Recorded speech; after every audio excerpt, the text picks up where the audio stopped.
There is a window, a quiet, almost invisible window in your life, and most people walk right past it without ever knowing it was there. It is not loud. It does not announce itself.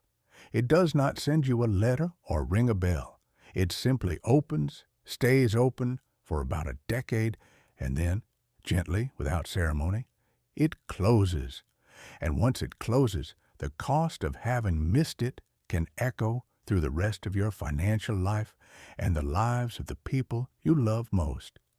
That window is the tax-free window. And if you are between the ages of 50 and 70, this may be the most important conversation you will ever have with yourself. Before we begin, a small but sincere note. Nothing shared here today is personalized financial or tax advice. Every life is different. Every situation carries its own weight. What this narration offers is not a prescription. It is an invitation.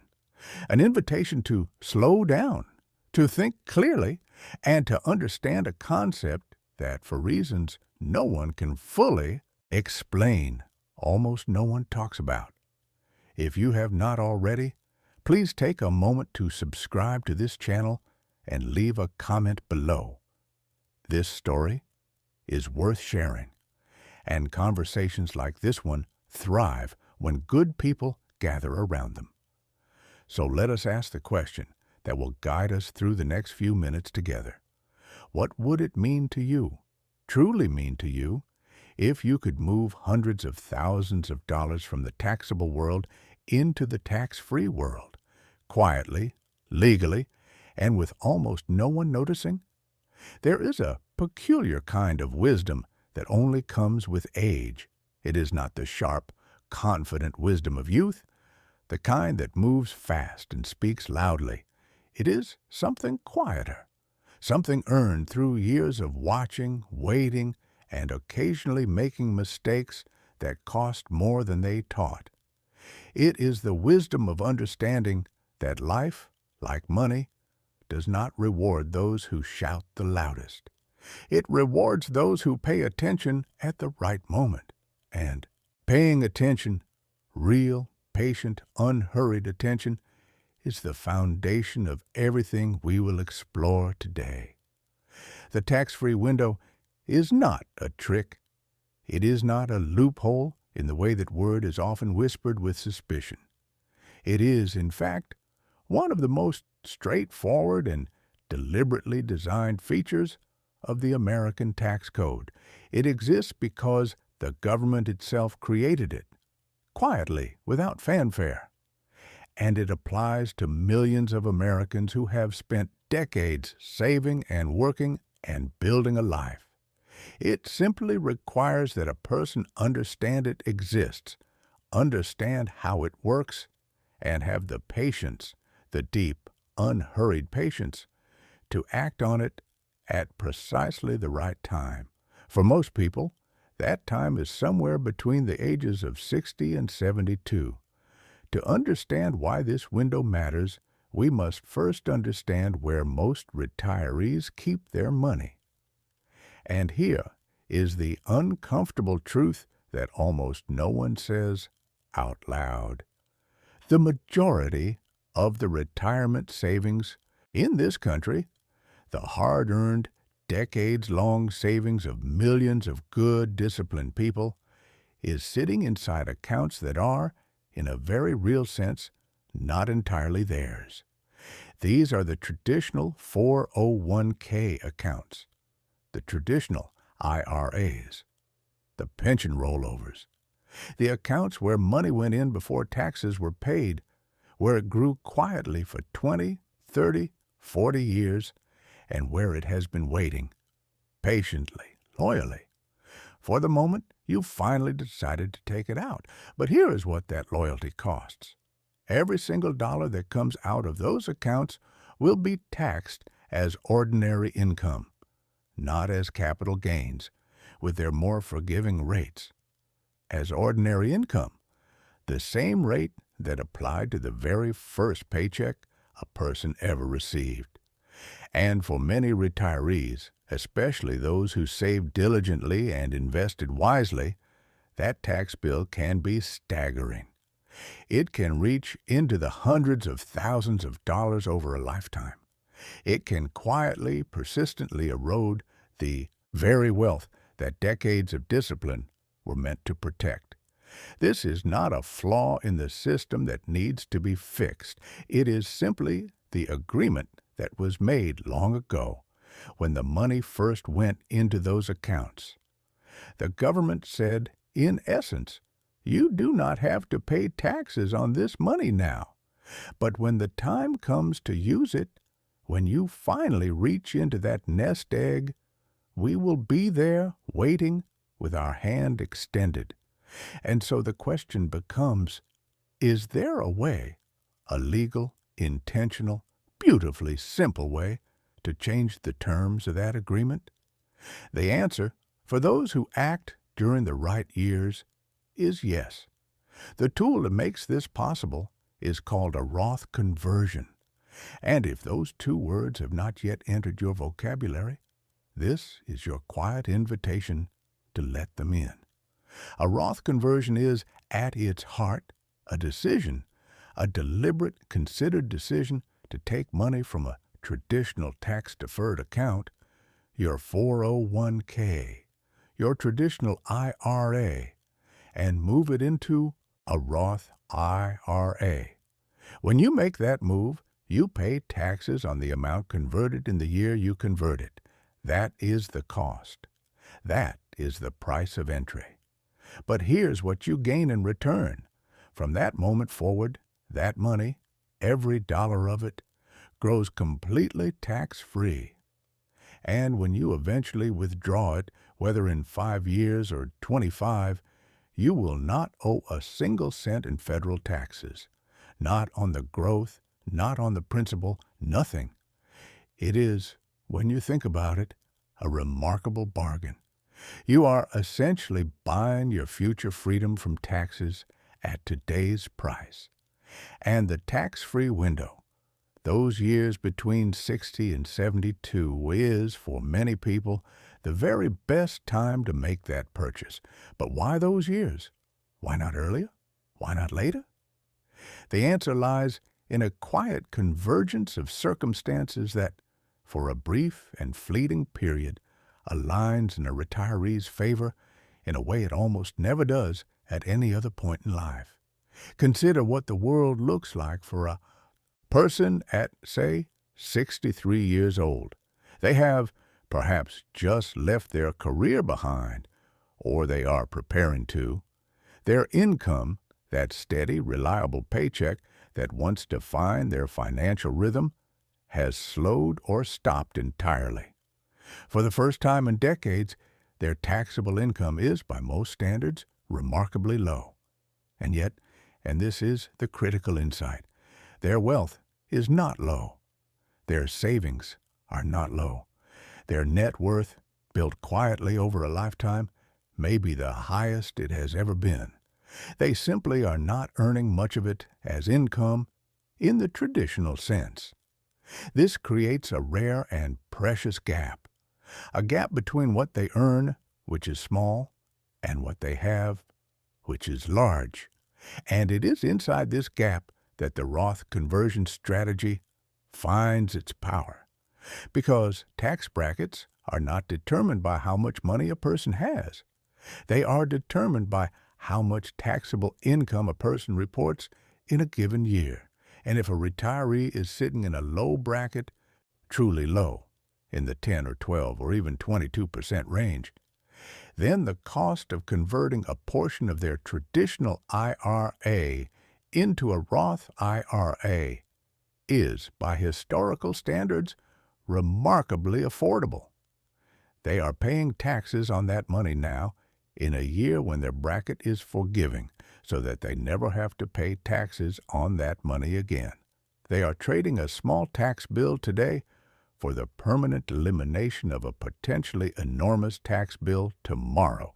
It is not glamorous. It does not make headlines.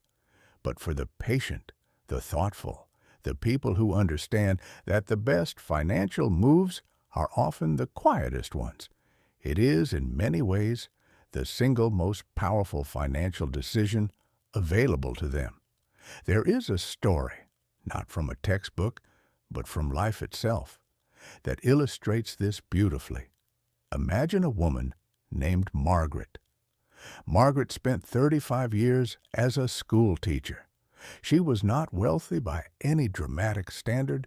She did not invest in the flashiest funds or chase the boldest returns. But she saved. Quietly, consistently, without interruption, she saved. She contributed to her school district's retirement plan every single year. She never touched it. She let it grow. By the time Margaret turned 61, she had just over $600,000 sitting in her traditional 403B, the educator's equivalent of a 401k, and she had just retired. Her Social Security was not yet due to begin. Her husband, 2 years younger, was still working, but only part-time. Their combined taxable income that year was by most measures modest. Margaret's financial advisor, a quiet, thoughtful man who had worked with retirees for decades, sat down with her one afternoon in the spring and said something simple.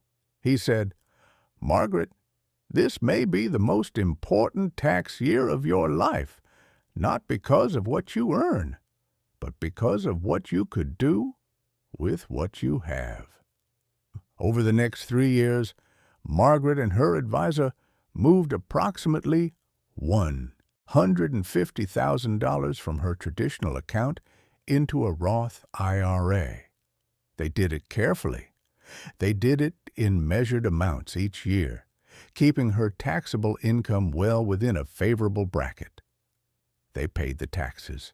They smiled a little, because the taxes were far less than they had feared.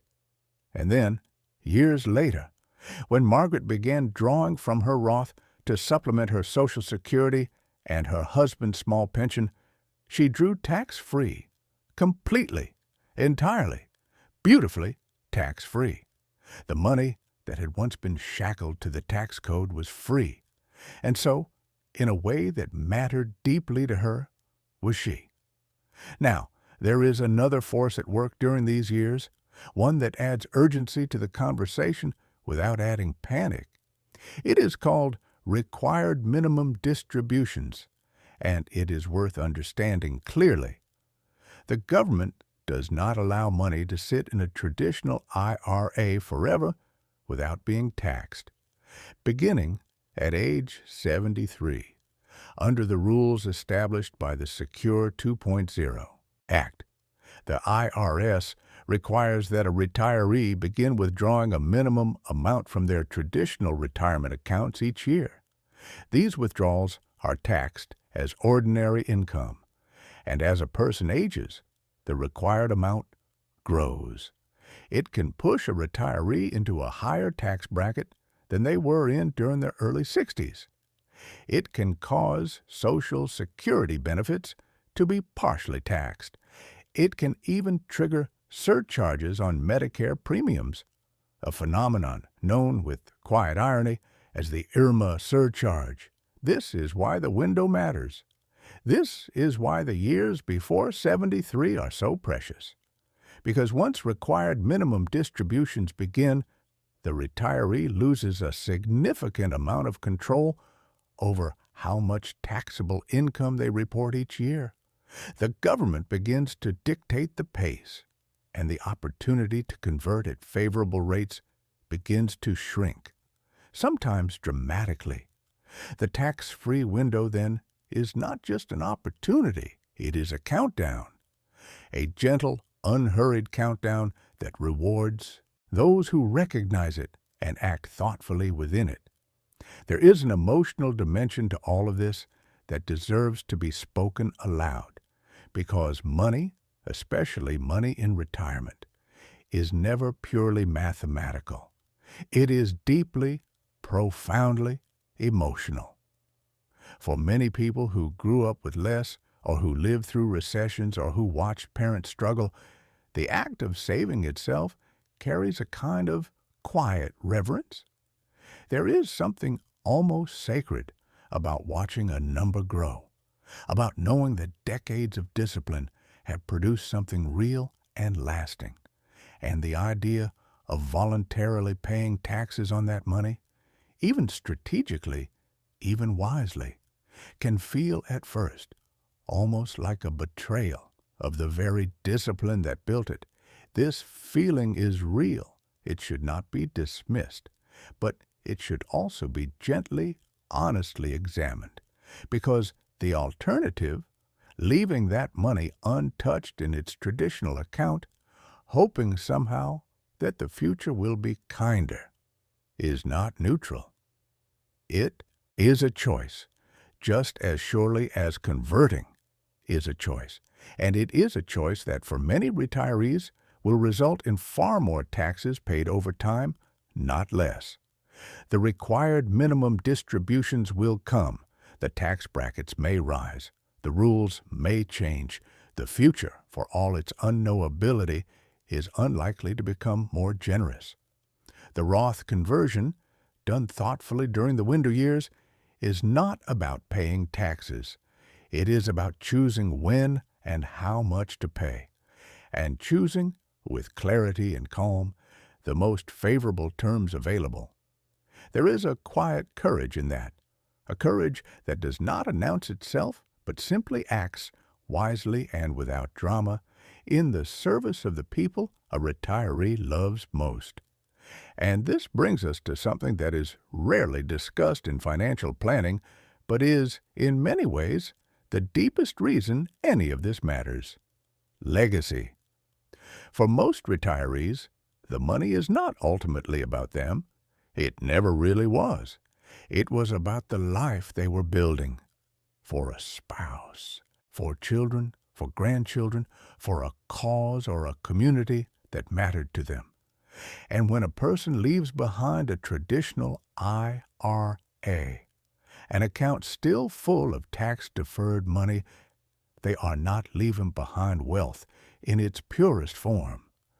They are leaving behind wealth that is partially owned in a sense by the tax code. The beneficiaries of that account, the children, the grandchildren, will inherit the obligation to pay taxes on every dollar they withdraw. And under current rules, most non-spouse beneficiaries must withdraw the entire account within 10 years, which means that the tax bill often hits at precisely the wrong time, when the inheritor is in the peak, earning years of their own career in their own highest bracket, with their own financial pressures bearing down.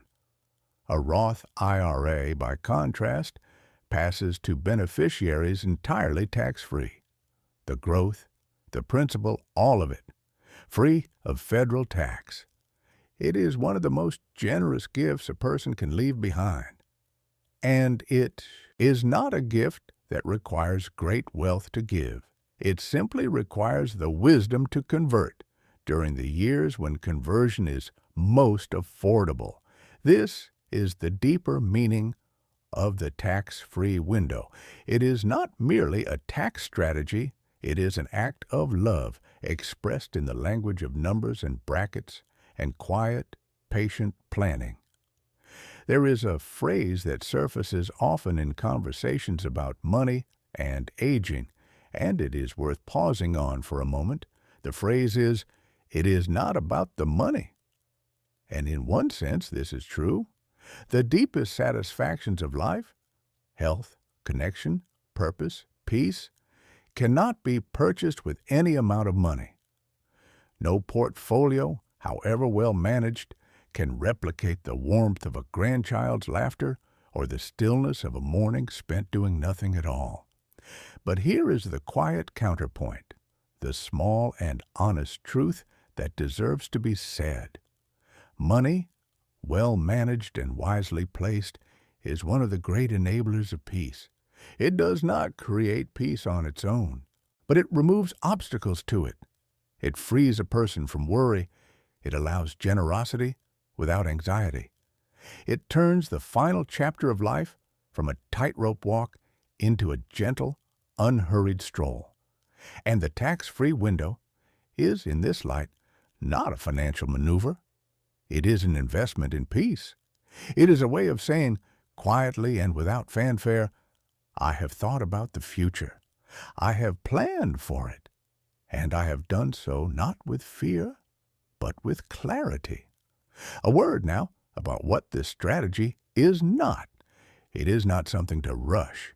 It is not something to do all at once in a single desperate year, driven by anxiety about what might change tomorrow. The beauty of the Roth conversion strategy, when it is done well, is its patience. It is meant to be spread across several years. A little each year, enough to take advantage of the low bracket, but not so much as to push a retiree into a higher one. It is, like so many of the best financial decisions, a slow and deliberate process, and it is not something to do without guidance. The interplay between Roth conversions, Social Security timing, Medicare surcharges, state taxes, and required minimum distributions is complex enough that a single misstep, converting too much in 1 year, for instance, can create tax consequences that take years to unwind.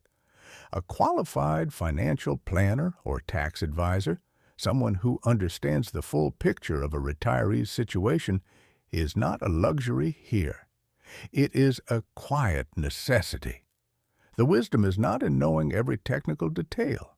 The wisdom is in knowing that this window exists, understanding roughly why it matters, and having the humility to seek out the right guidance before acting. There is an old and gentle saying that has lived in the hearts of patient investors for generations. Time in the market beats timing the market. And this is true, broadly and beautifully, for those who are still in the accumulation phase of life, still building, still adding, still watching the years do their slow and magnificent work of compounding. But for those who have already accumulated, for those who are now in the spending, the distributing, the giving back phase of life, the wisdom shifts just slightly. It becomes less about how long the money grows and more about how wisely it is withdrawn. Less about the rate of return and more about the rate of taxation. Less about the size of the portfolio and more about how much of it in the end actually belongs to the person who built it. And this is where the tax-free window reveals its full significance. It is not a correction to a mistake. It is not a rescue from a crisis. It is simply an opportunity, a quiet, patient, beautifully designed opportunity to ensure that the wealth a person spent a lifetime building is actually, truly, fully theirs to use and to give. As we draw close to the end of this reflection, let us take a moment to sit with something, not a number, not a strategy, but a feeling. The feeling of having done something right. Not loudly, not dramatically, but rightly. Quietly, with care, and with an eye toward the people and the life that matter most. There is a particular kind of peace that comes from this. A peace that has nothing to do with how much money is in an account and everything to do with the knowledge that the account has been tended to, that it has been thought about, that someone, you, took the time, during the years when it mattered most, to pay attention. This is what the tax-free window offers, beneath all its mechanics and brackets and conversion schedules. It offers the chance to be intentional, to be present, not just in the daily rhythm of retirement, but in the deeper architecture of it, the structure that will hold long after the last paycheck has faded from memory. And so, as this narration draws to its close, let us leave not with urgency, but with invitation. If you are in your 50s, The window's not yet open, but it is worth watching. Begin to understand the landscape. Begin to ask questions. If you are in your early 60s, the window may be opening right now, and this may indeed be one of the most consequential decades of your financial life, not because of what you earn, but because of what you choose to do with what you already have. And if you are past 70, it is never too late to revisit the conversation. There may still be opportunities. There may still be room to act. The door may not be fully closed even if it has begun to narrow. Whatever your age, whatever your situation, the most important thing is simply this: do not walk past the window without noticing it was there. The money that you saved, the money that grew in silence for decades while you lived your life, raised your family, weathered your storms, that money deserves to be stewarded with the same quiet care that built it. And the tax-free window, for all its simplicity, is one of the most meaningful ways to honor that stewardship. Thank you for sitting with this. Thank you for the stillness and the patience and the willingness to listen. This channel, The Rational Retiree, exists because of people like you. People who understand that the most valuable financial advice is not the loudest. It is the calmest, the most honest. The kind that does not sell anything, does not promise shortcuts, and does not pretend that life is simpler than it is.